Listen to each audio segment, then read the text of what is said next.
नमस्कार दोस्तों, आपका स्वागत है एक और रोमांचक वीडियो में। क्या आप जानते हैं कलयुग कब शुरू हुआ और इसका अंत कब होगा?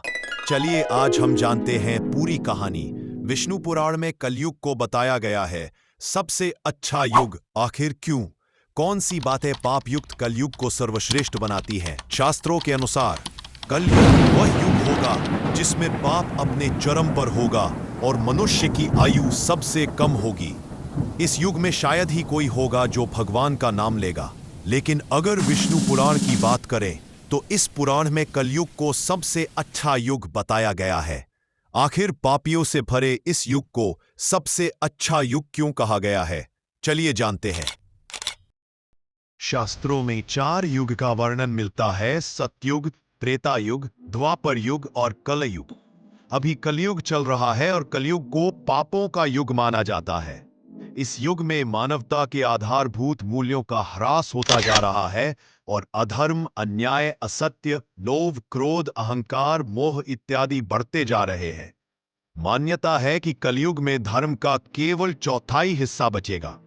हर युग में जब जब अधर्म अपने चरम पर पहुंचा है को भगवान विष्णु ने अवतार लेकर पाप और अधर्म का नाश किया है और एक नए युग के साथ धर्म की स्थापना की है।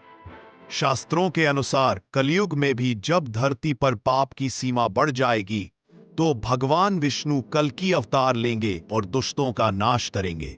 इसके बाद एक बार फिर से सतयुग शुरू होगा। कलयुग का महत्व अभी कलयुग शुरुआती दौर में है।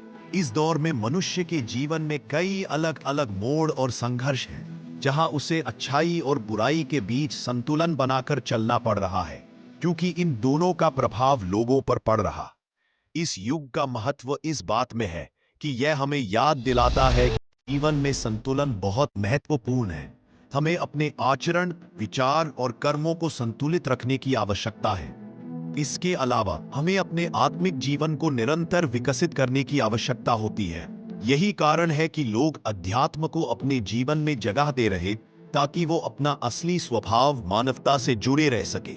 हालांकि कलयुग में धार्मिक मूल्यों और आदर्शों की अवहेलना हो सकती है, लेकिन यह धर्म के महत्व को कम नहीं करती, बल्कि यह हमें याद दिलाता है कि हमें अपने धार्मिक मूल्यों और आदर्शों को और अधिक दृढ़ता से अपनाने की आवश्यकता है।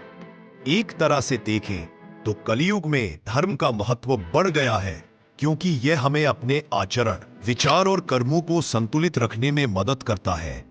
विष्णु पुराण में कलयुग को सर्वश्रेष्ठ युग कहा गया है, क्योंकि माना गया है कि इस युग में पाप इस कदर अपना प्रभाव बढ़ा लेगा कि इस युग में केवल भगवान की भक्ति और नाम स्मरण से ही मनुष्य को मोक्ष प्राप्त करने का अवसर मिल जाता है। विष्णु पुराण के अनुसार कलयुग में जो व्यक्ति भगवान श्री हरि विष्णु के चरणों में मन लगाकर विष्णु पुराण की कथा को सुनता है, उसके समस्त पाप नष्ट हो जाते हैं और उसे मोक्ष की प्राप्ति होती है। विष्णु पुराण में वर्णित एक घटना के अनुसार वेद व्यास ने एक चर्चा के दौरान बताया कि कलियुग काल सबसे श्रेष्ठ है, क्योंकि निस्वार्थ भाव से जप, तप, यज्ञ, होम और व्रत आदि करने पर जो पुण्य फल सतयुग में 10 वर्षों में मिलता है, वही पुण्य फल त्रेता युग में 1 वर्ष में मिलता है, द्वापर में 1 महीने में और कलियुग में मात्र 1 ही दिन में प्राप्त हो जाता है। उन्होंने बताया कि इस युग में केवल भगवान का नाम जपने मात्र से ही मनुष्य का कल्याण हो जाएगा।